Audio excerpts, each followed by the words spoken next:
ፍርዱ ራሱ የፍቅር ፍርድ ነው የሚለው የአብ ፈቃዱ ነው የሚሉት ልክ አሁን ክርስቶስን ከዚህ ፈቃድ የሚነጥሉት ራስን መውደድ ማለት በክርስትናው ዓለም አተረጓጎም ክርስቶስን መውደድ ማለት ይሁንልኝ ብላ ስትቀበል የዓለም ሁሉ ቤዛነት ተፈጸመ ብዙ ጥበበኛ ሆነ ትትና ከጎደለ ጸጋ የለህም ነው ሔዋን ለብልዩ ዓለም አይኑ ስትሆን እርሷም የታወረች ናት አለመጸለይ ማለት ለመለኮት ያለን ፍቅር ዝቅተኛ መሆኑንና ከርሱ ጋር ህብረት ለማድረግ ያለን ፍላጎት የወረደ መሆኑን ማሳያ ነው ይላል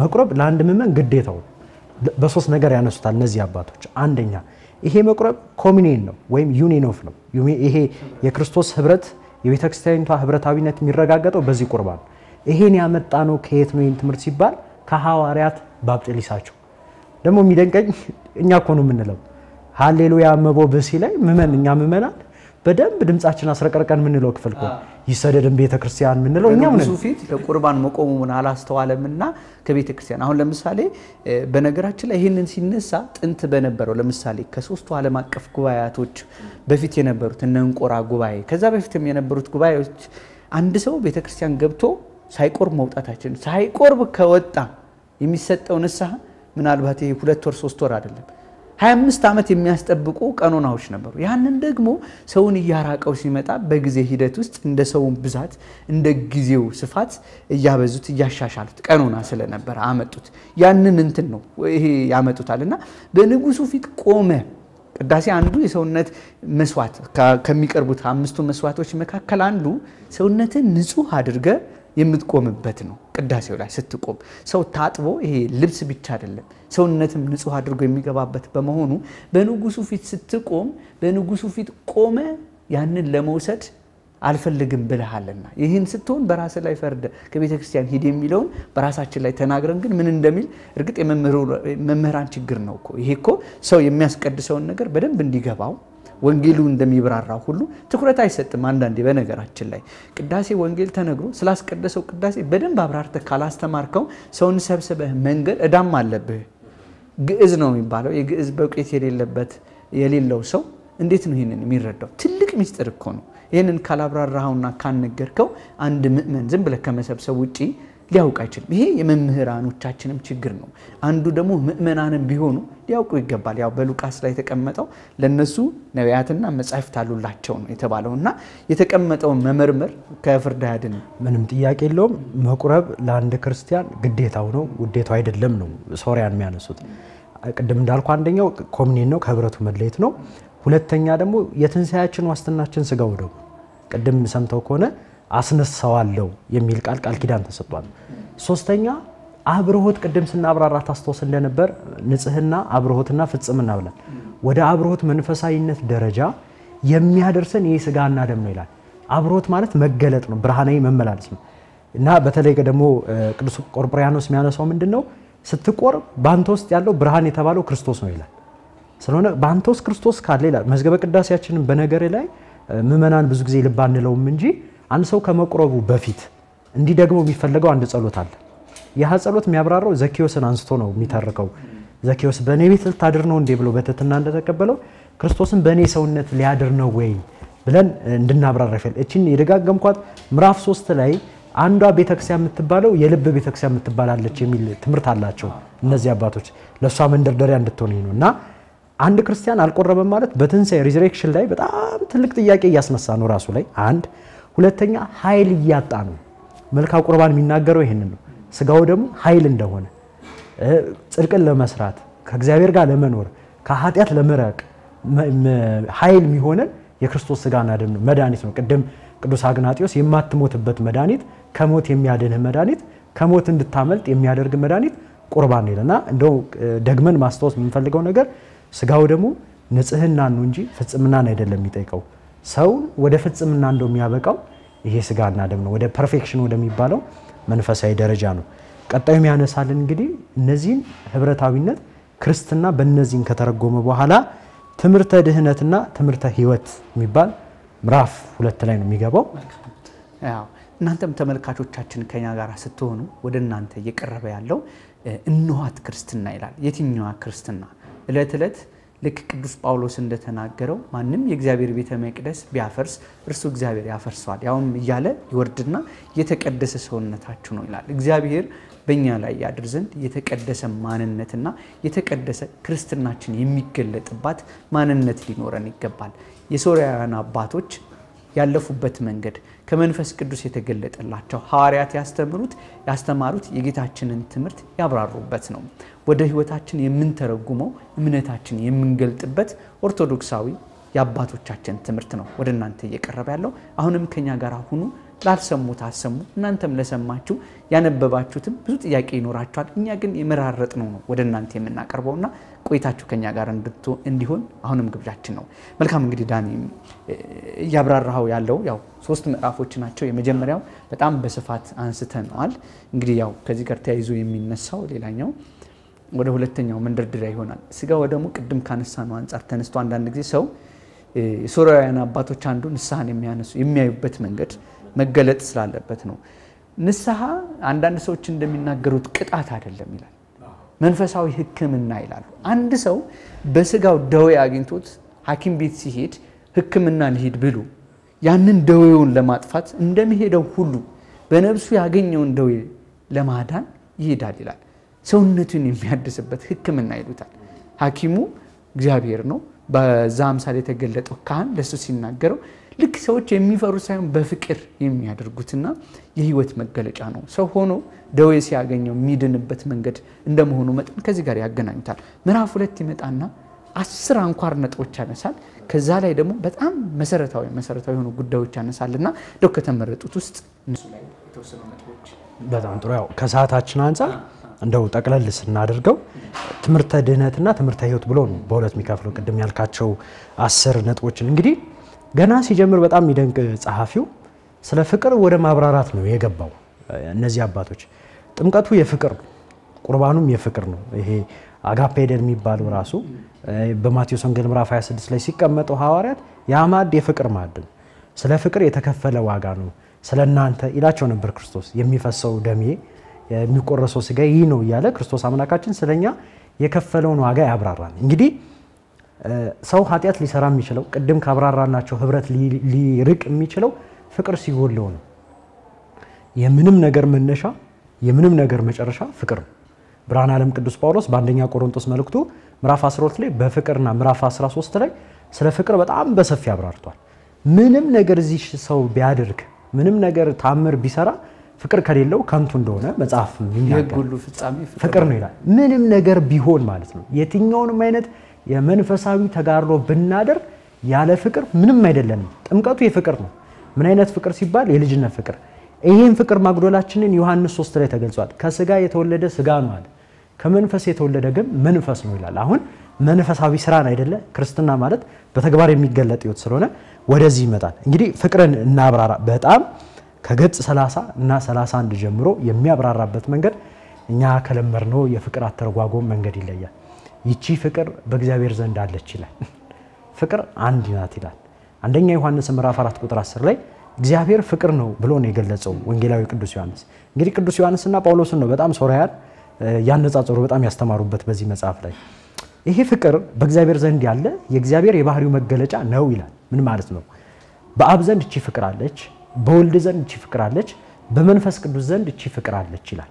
በኋላ ምዕራፍ 3 ላይ ነገረ መንፈስ ቅዱስን በጣም ያብራራል መጽሐፉና ወልድን እንግዲህ ፍቅርን ሲጀምር ከኢንካርኔሽን የጀመረው ወይም ደግሞ ከምስጥረ ስጋዌ ነው የጀመረው። እንግዲህ ይህን ፍቅር ለመረዳት ቅዱስ ኤፍሬም ሶራቢ እስመ በፈቃዱ ወበስምረተ አብሁ መንፈስ ቅዱስ መጽአ አዳነን ይላል። በአባቱ ፍቃድ በእርሱ ፍቃድ በመንፈስ ቅዱስ ፍቃድ መጥቶ አዳነን። ይሄ ፍቅር ነው ይላል። ይሄ ፍቅር በአብም በወልድም በመንፈስ ቅዱስም ነበረ።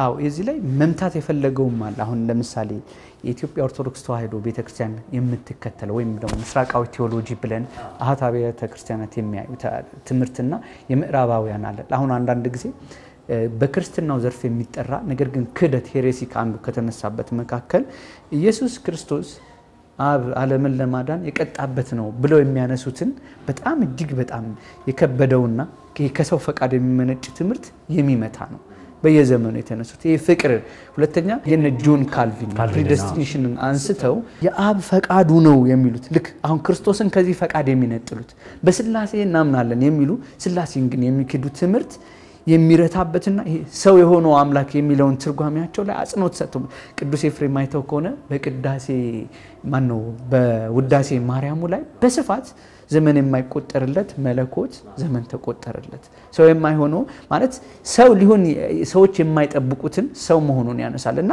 እነዚህ ሶርያውያን አባቶችም ሲያመጡ ቅዱስ ዮሐንስ ከሰዎች ሕሊና በላይ ያለው ሰማያዊ ምስጢርን እየመረመረ ከሰማይ ጀመረ።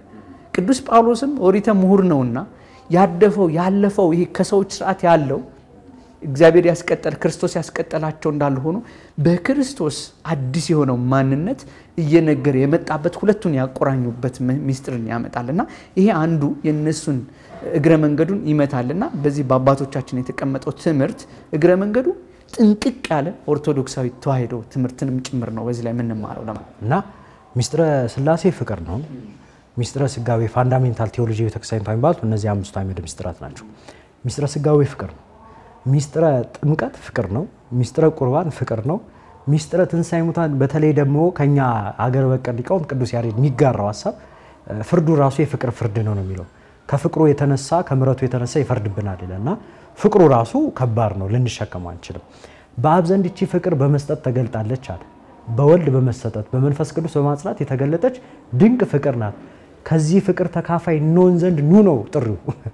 እቺ ፍቅር ውስጥ ህብረት ናት። ፍቅር አንድ ስለሆነ ይችላልና የመጀመሪያው እንግዲህ የሚያነሳልን የፍቅርን ጉዳይ ሲያነሳ ማር ይስሐቅን ደግሞ እዚህ ጋር ያነሳዋል። ምንድነው የሚለው? የኛ ጸሎት ይህ ፍቅር በእኛ እንዲኖር ዘንድ ነው። ትልቁ ጸሎታችን በስላሴ ላይ ያለችው ፍቅር። ለዚህ ነው አባ ሕርያቆስ አብ ወልድ መንፈስ ቅዱስ ያፋቅራሉ የሚላል አይደለ? ቅዳሴ ማርያም ላይ ታስተውስ እንደለም። እና በቃ ፍቅር አንድ ነው። ይሄ ፍቅር በእኛ መገለጥ አለበት። ለዚህ ነው ቅዱስ ዮሐንስም እርሱ እንዲሁ እንደወደዳችሁ እናንተም እርስ በርስ ተዋደዱ። በቃ የኛ የመጨረሻው ልመናችን አለ ማር ይስሐቅ እዚህ መጽሐፍ ላይ እቺኛዋ ፍቅር በእኛ ውስጥ እንድትገለጥ ነው ብሎ ይሄንን ይናገራል። ከዛ በጣም ይደንቅ ታዲያ ፍቅር አንድ ከሆነ ባልንጀራ እንደራስ አድርገው እንዴት አለን? አዲስ በጣም ብዙዎቻችን ልብ ማንለው አንድ ትርጓሜ አለ። በክርስትና ዓለም በጣም ልብ ማለት ያለብን ብዙ ሰው የሚከራከርበት ሐሳብ ራስን መውደድ ኃጢአት ነው አይደለም የሚል ሐሳብ አለ። ይከራከራል። አሁን ወደ ጳውሎስ ትምህርት ልወስድ ነው። ጳውሎሳዊ አስተምሮ ወደ ተባለው ወደ ምዕራፍ 1 ሊወስደን ነው። መጀመሪያ ራስህ ማን ነው ይላል። ባልንጀራ እንደራስ አድርገው ወደድ አንደኛው ትርጓሜ ሶርያን አበው የሚያነሱት በአዲስ ኪዳን ላለን ክርስቲያኖች ይሄን ሕግ ስንመለከት እኔ የኔ አይደለም የሚል ትምህርት አለ። ይሄን ያለው ደግሞ ብርሃነ ዓለም ቅዱስ ጳውሎስ ነው። ቀደም እንዳለው እናንተ ራሳችሁ አይደላችሁ በዋጋ ተገዝታችኋል እንዳለው ማለት ነው። አየ አንደኛው ቆሮንቶስ መልእክቱ ላይ ምዕራፍ 6 ላይ ብርሃነ ዓለም ቅዱስ ጳውሎስ በዋጋ ተገዝታችኋልና የራሳችሁ አይደላችሁ። እሱ ራሱ ሲናገር እኔ እንኳን አለ እኔ የኔ አይደለም አለ። አነዘ ክርስቶስ አለ አይደለ? እኔ የክርስቶስ ነኝ አለ። እያንዳንዱ ምእመን የክርስቶስ ነው። ከዛ ይተው ከሆነ ባልንጀራችሁን እንደ ራሳችሁ ነው የሚለው። ራስ ማን ነው ሲባል የኛ ራሳችን ክርስቶስ ነው። ይሄንን ትምህርት ደግሞ አንደኛ ዮሐንስ ላይ ታገኘዋለህ። የምታየውን ወንድምን ያልወደድክ የማታየውን እግዚአብሔር እንዴት ልትወድ ትችላለህ ይላል። ወንድሙን የሚጠላ በጨለማ ይመላለስ ነፍሰ ገዳይ ነው እያለ ይዘጋዋል እንደተናገረውና ስለሆነ ራስን መውደድ ማለት በክርስትናው ዓለም አተረጓጎም ክርስቶስን መውደድ ማለት ነው። ለምን የኛ ራሳችን ክርስቶስ ስለሆነና ብዙ ሰው ጥያቄ ሆኗል። ይሄ ሰልፊሽነት ይመስላል ወይም ወደ ሰልፊሽነት ትርጓሜ በጣም ይርሷል። የክርስትናው የራስን ወረት ትርጓሜ ቀደም በጳውሎስ አስተምሮ ሰው ሲጠመቅ ሙቷል አላለም። ስለሱ የሚኖርበት ምንም ነገር የለም። ከዚህ በኋላ የሚለው ስለ ክርስቶስ ነው። ራስን እንደወደድከው ማለት ክርስቶስን እንደወደድከው ሰውንም ውደድ ነው። ማስረጃ ካል ከማቴዎስ ወንጌል ምዕራፍ 25 ቁጥር 31 ለኔ አይደለም አላቸው ክርስቶስ ለባልንጀሮቻችሁ ያደረጋችሁት ሁሉ ለኔ እንዳደረጋችሁት ነው አይደል ያለው። ለነዚህ እነሱ ጠየቁት አንተ መች ተረበ ታውቃለህ? መች ተጠምታየን? መች ታረዛ አየን አሉት ክርስቶስን። ለኔ እኮ አይደለም አላችሁ ለታናናሾቹ ያደረጋችሁት ሁሉ ለኔ እንዳደረጋችሁ። ሁሉ ጊዜ ምን ጠቅሳታ አንድ ሐሳብ አለች እዚህ ላይ ቅዱስ ዮሐንስ አፈወርቅ እንደሚናገራት አለችና ቤተ መቅደስን እየረገጣችሁ ቤተ መቅደስን አትግቡ ይላል።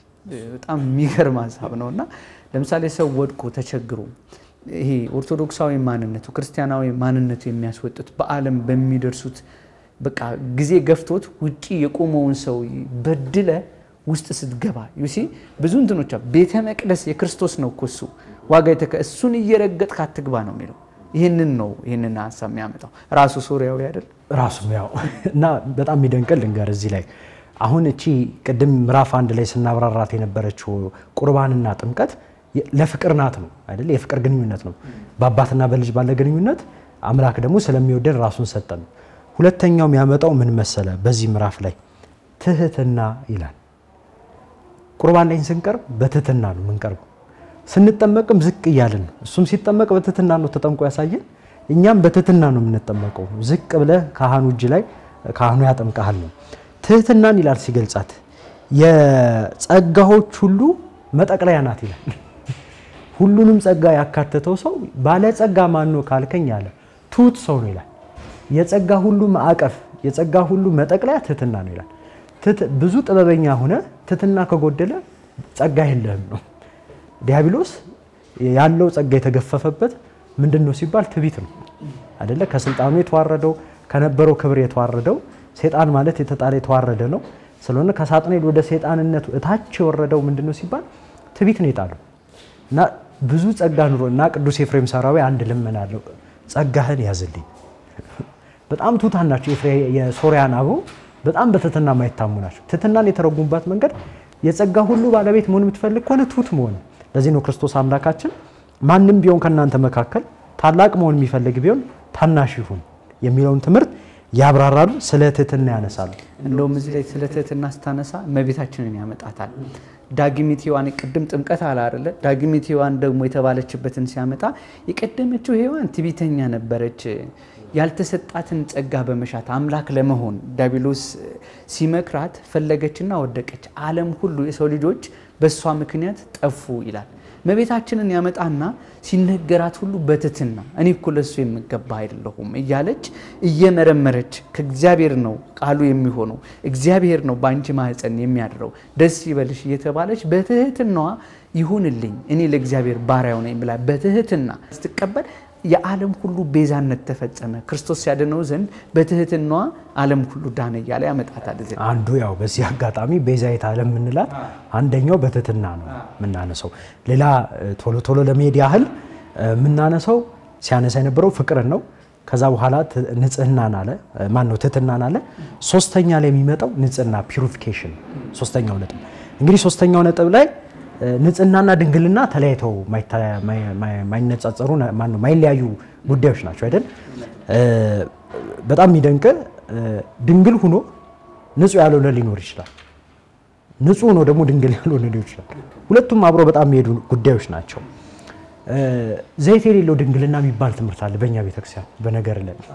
የማቴዎስ ወንጌል ምዕራፍ 25 ላይ 10 ደናግላል አምስቱ ዘይት የሌለው ድንግል ናቸው እኮ የድንግልና ችግር የለባቸው ድንግል ነው ዘይት የሌላቸውን ቤተክርስቲያን ስትጠራቸው ዘይት የሌለው ድንግልና ይላል ዘይት የሌለው ማለት ዘይት የፍቅር የምግባር የትሩፋት የንጽህና ምሳሌ ብላ ስለምትተረጎመው ቤተክርስቲያንቷ ስለ ድንግልና ማንሳትን ይፈልጋሉ ሶሪያውያን ንጽህናን ሲያነሱ ሶስት አይነት ድንግልና አለ ይላሉ በመጽሐፉ ላይ የመጀመሪያው የልብ ድንግልና ነው ሁለተኛው ውጫዊ ድንግልና ነው ሁሉም የሚያውቀው ማይተበ ድንግልና ምንለው ነው ሶስተኛው በጥምቀት ያገኘናት የልጅነት ድንግልና ይላል እና በልጅነት አሃቲናት አንዴ ነው ሰው የሚወለደው ከናት ከአባቱ ሰው የሚጠመቀው አንዴ ነው ይላሉ ሰው አንዴ ነው የተፈጠረው ይላሉ አዲስ ተፈጥሮም ሲከናወንለት አሃቲ አንዴ ናት ይላል ሰው ድንግልናንም ሲያጣ አንዴ ነው ይላል በጣም ይደንቃል ስለሆነ ድንግልና የሚለው ጽንሰ ሐሳብን በሶስተኛ ነጥባቸው ሶሪያውያን ድንግል ብለው ጥምቀትን ያነሷት ምን ለማለት ነው ሬቴት ናት ንጽሕት ናት የማትደገም ሚስጥር ናት የሚለው ለማብራራት ጥምቀትን በዚህ አገናኝተዋታል ማለት ነውና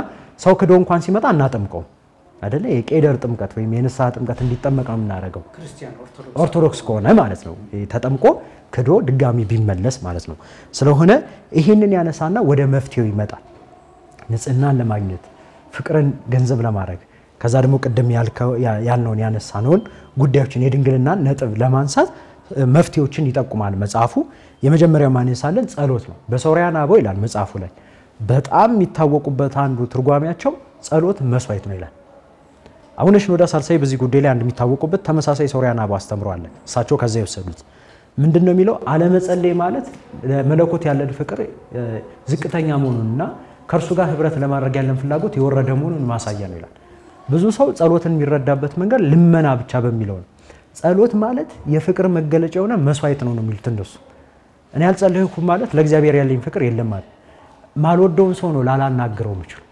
ማልወደውን ሰው ነው ልዘጋ የምችለው አይደለ እንደ ሰውኛ ተፈጥሮ ሰው በዛሽ ቀን አልጸለየም ማለት ለእግዚአብሔር ያለው ፍቅርን እያጎደለ ነው ሰው ውዳሴ ማርያም አልደገመም ማለት ለእመቤታችን ያለውን ፍቅር እያጎደለ ነው ስለሆነ ጸሎት የመስዋዕት መገለጫ የፍቅር ነው በፍቅር ይህን መስዋዕት አቅርቡ ይላል ሁለተኛ የሚያነሱት ትምህርተ ንስሐ ነው ቅድም አንተ ስታነሳው የነበረችው በጣም ቅጣት አይደለም ትሪትመንት ነው ቴራፒ ነው ምትድንበት ምትታከምበት ወደ ክርስቶስ ህብረት ምትመለስበት ነው ከሳት አንፃር ነው ቶሎ ምለው ሶስተኛ ስለ ቤተ ክርስቲያን ያነሳል እና እቺን ቤተ ክርስቲያን ሲያነሱ አሁንም ከሶስት ነገር ማቀፍ አይወጡ አንደኛው ይላል ቅድማው ድንግልና የሚለው ሐሳብ ለማምጣት መጀመሪያ ቅድም እንዳልኩ የልብ ድንግልና የሚባለው ለማምጣት ነው የቤተ ክርስቲያንን ጉዳይ ወይ ኤክሌስቲካል የሚባለው ጉዳይ ወደ ማብራራት የገቡት ምን ማለት ነው ይሄንን ሲጠቁም ስለ ጸሎትና ስለ ንስሐ ካስተማረ በኋላ ብሪታይን እንደምናገኝ ካስረዳ በኋላ አንተ ግን መርሳት የሌለብህ ነገር ይላል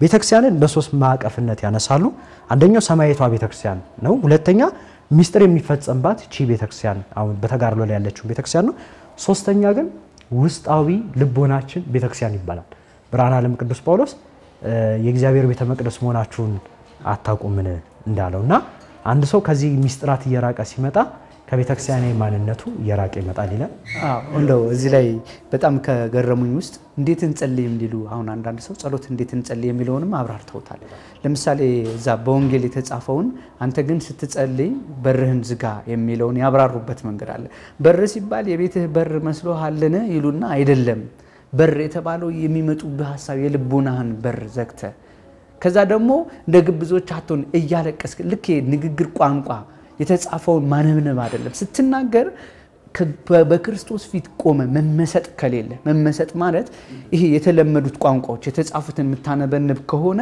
አሁንም እየጸለይክ አይደለም ራስን ክደ በክርስቶስ ፊት ቆመ ይቅር በለኝ ስትል ፍጹም በቃ መመሰጥን ይጠይቃል ከእግዚአብሔር ጋር መሆንህን ይላል እና ብርህት አይንን ያብራራበት መንገድ እዚህ ላይ ባነበው ደስ ይለኛል ካሉት ከ10ኛው ነጥብ ነው እንደውም ብርህት አይን ያላትና እዚህ ላይ ምን ይላል ቅድስት ድንግል ማርያምና ሔዋን በአንድ አካል ላይ ያሉት ሁለት አይኖች ይመስላሉ ይላል አንደኛው እውርና በጨለማ የተዋጠ ሲሆን ሁለተኛው ግን ንጹህና ብሩህ ስለሆነ ለዓለም ሁሉ የሚበቃ ብርሃን የሆነውን ክርስቶስን ለማየት ያበቃናል የምትታየው ዓለም ሁለት አይኖች አሏት ሔዋን ለብሉይ ዓለም አይኑ ስትሆን እርሷም የታወረች ናት የአዲስ ኪዳኑ አይን ግን ብርህት ናት እርሷም ቅድስት ድንግል ማርያም ናት ጨለማ ወርሶት በነበረው በነብዩ ዘመን አይን ወይም ሔዋን ምክንያት ዓለም ሁሉ በጨለማ ተውጦ ነበር ስለዚህ ህዝቡ ሁሉ ከድንጋይና ከእንጨት የተሰሩትን ጣዖታት ሁሉ አምላክ ብሎ ተሰነካከለባቸው ነገር ግን በአዲስ ኪዳኑ አይን በቅድስት ድንግል ማርያም ብርሃን የሆነው ክርስቶስ ለማወቅ በቃ ስለዚህም ከእግዚአብሔር ጋር ታረቀ በክርስቶስ የታመኑ አስቀድመው የተሰናከሉባቸው የድንጋይና የእንጨት ጣዖታትን በቅድስት ድንግል ማርያም የእምነት አይን ሲመለከቱባቸው ከአምላክ አርቀው እንዳጠፋቸው ተገነዘቡ በማለትም አይን የሚባለው ነገር ራሱ ምን እንዴት እንደሆነ የእመቤታችን አይን ንጻሬዋ ያየችበት ለምሳሌ በጣም ከሚደንቁት ውስጥ ከቅዱስ ገብርኤል ጋር ባደረጉት ውስጥ የሚደንቁ ቃላቶች አሉ ወንድ ስለማላውቅ ይሄ እንዴት ይሆናል የሚለው አባቶቻችን ያብራሩታል ወደፊትም ጭምር እኮ ነው በድንግልና ለመኖር የእናት አባቷ መባነች የተሰጠች ናትና ወደፊትም እኮ ነው እኔ ያላገባም ይያለችው ነው ድንግል ሆይ ሰዎች እንደሚያስቡት ይሄ ሩቅ ብእሲ በመንፈስ ቅዱስ የሚሆነው ነው ከዛ ያ የሚሆነውን መርምሩ ወደፊት ሰው የሚድንበትን የነቢያትን ትንቢት እየሰማች ያወቀችም ድንግል ስለሆነች የሚድንበትን ያየችበት የተጠነቀቀችበትን ያመጣ ሁለተኛ ንጽህናዋን የምታይበት መንገዶቿን ያነሳና ሁለቱ አይኖች ሔዋን በማየት ተመኘች ያንን ስትመኝ እመቤታችን የአምላክ እናት ትሆኛለች ስትባል ዝቃለች አይደለ ሁሉንም በልቧ እየጠበቀችው ስደት መከራ ሲበዛባት ክርስቶስን በጸነሰች ጊዜ ያ ሁሉ መከራ ሲደርስባት እይታዋ ስጋዊ ሳይሆን ሰው የሚድንበት መንፈሳዊ ነው በቃ በልቧ ውስጥ ያለውን መሰቀል ያነሳዋል እንደው በክርስቶስ በሚደርሱት መከራዎች ውስጥ የሷን አይን ያመጣዋልና የሚገርም ድንቅ አገላለጾች አሉት። እነሱም ሲያነቡ እስቲ ይመጡበታል። ተመልካቾቻችን እናንተም ይህ መጽሐፍ ፈልጋችሁ ብታነቡት ከምንጠቁማችሁና ከምንመክራችሁ መጽሐፍቶች መካከል አንደኛው ነው። እጅግ በዝርዝር ልባችን የሚያርፍበት ሌሎችንም መጽሐፍቶች እንድናውቅበት የተዘረዘረ ሶርያውያን አባቶቻችን በተጋድሏቸው ያመጡትን የቤተ ክርስቲያን ትምህርት ምን መምሰል እንዳለበት በጥንቃቄ ኦርቶዶክሳዊ ትምህርት የተብራራበት አንድምታ የተገለጠበት ሚስጥር የተፈታታበት መጽሐፍ እንደመሆኑ መጠን ልናውቀው ልናስተምረው ልንጠነቅቀው ከሚገባ ዕውቀት የሚያካፍሉን ስለሆነ ፈልጋችሁ ብታነቡት የኛም ግብዣችን ነው። እንግዲህ ዳኒ እናጠቃለው። ሶስተኛው ምዕራፍ የሚያነሳቸው በርካታ ነጥቦች አሉ። አንደኛ ስማቸው የማይታወቅና የሚታወቅ በተለይ እንደና አፍራን የሚነሱ ሌሎች ከሚታወቁ ስሞች በላይ እንደገና ድርሳናቶቻቸው ጽፈው በስማቸው ያልወጡ ትምህርቶቻቸውና ታሪኮቻቸው የሚገኝበት ነውና ከነሱ የተመራረጡትን አቅርበ ጠቅላይ ብናደርገው። እንግዲህ ይሄው ሶስተኛው ብዙም ደቂቃ አይፈጅም። ወደ ማጠቃለያው ነው የምንሄደው። የሚያነሳልን የሶስተኛው እነ ቅዱስ ያዕቆብ ዘስሩግን ድርሳናት በጣም በሰፊው ያነሳል። ምክሮችን ያነሳል። አንድ ጉዳይ ብቻ እናንሳ በሶስተኛው ላይ በተለይ ከመመናን ከህይወት ጋር ቅድም ስናነሳው ከነበረ ጋር ወደ መንፈሳዊ የቅድስና ማዕረግ የምትለውን የመጨረሻውን መደምደሚያ አንስተን ይበቃናል። እንግዲህ ሶስተኛው ምዕራፍ ወደ ፕራክቲካል ጉዳይ ነው የሚነሳው።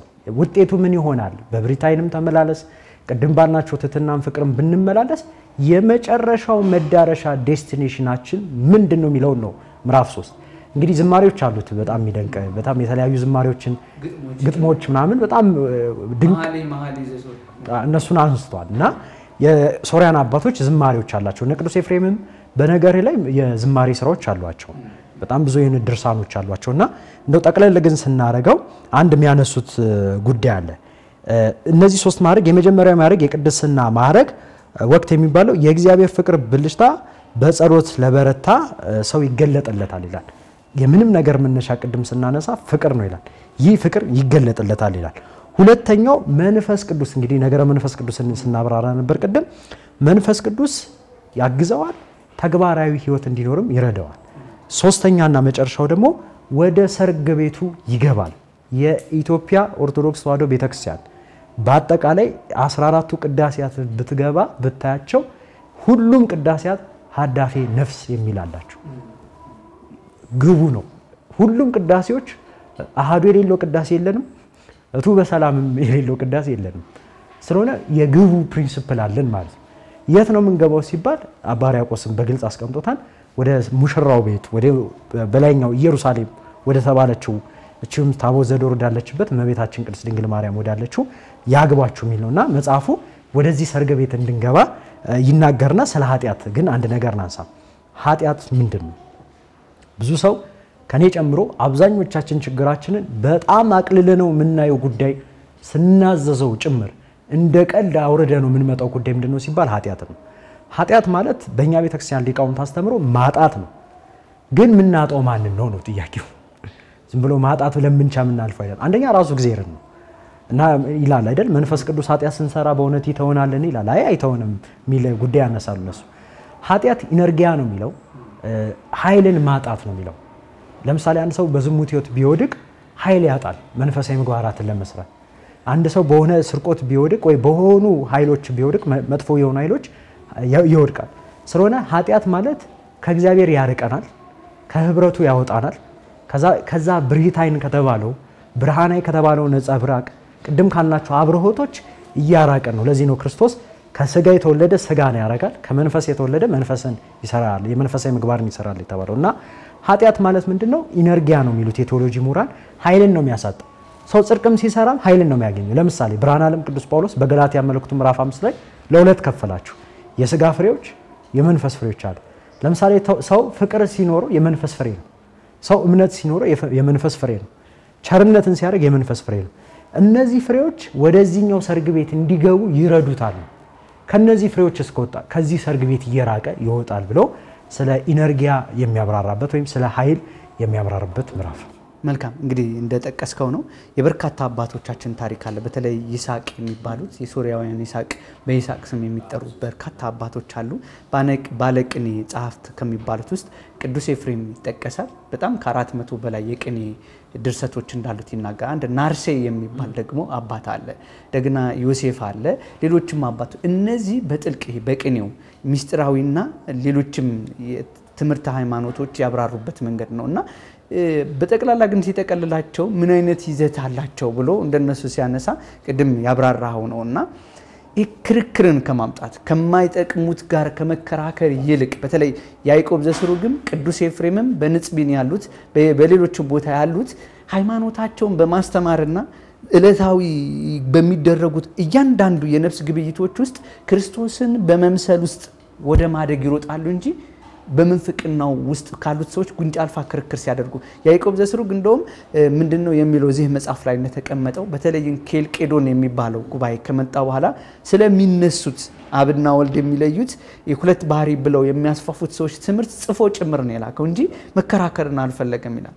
ድነት መጀመሪያ ራስን ማዳን ክርስቶስን ስትመስል ሌሎች በአንተ ምግባር ትመልሳለህና ስለሚጠፉት ሞኝነት ስለሆነ ህዝቦቻቸውን በመምሰልና በማስተማር ነው። በተለይ ድንግልናን አንድ ማስተዋል ያለብን እዚህ ላይ እኚህ ጻፊ መምህር ሽመልስ መርጊያ ሲጽፉ የቅዱስ ኤፍሬም ታሪክ በጻፉበትና የተህርምት ህይወት በሚለው መጽሐፋቸውም ላይ እንዳብራሩት እዚህም ላይ እንዳመጡት ሶርያውያን ድንግልና የሚሉት የስጋዊ ድንግልና በንጽህና መኖር ላይ ቅድም ያብራራውን ትኩረት ያደርጋሉና ሰው ሲያነበው በመንፈስ ጸንቶ ለመኖር ዲያብሎስ እንዴት እንቃወመው መንፈሳዊ ማንነታችን እንዴት ይኖር ክርስትናችን ተስፋ የሚሆነው በሰዎች ላይ የሚመሰረት ወይ ሰዎች በሚያጠፉት ከላይ ጀምሮ ከስፍራዎች ሰዎች ተጠብቅ የለ ልክ ነብዩን ባቆም እርሾች መብልን ባይሰጡ የዘይት ስራ ቢጓደል እያለ የሚናገር ግን በእግዚአብሔር የራስን ድርሻ መወጣት እንዳለብህ በትክክል የሚያስረዳና የሚያጸና ነው። አንተም እዚህ ተገኝተ ያሉት ነጥቦች ከሌሎች መጻፍቶች ጋር በማብራራት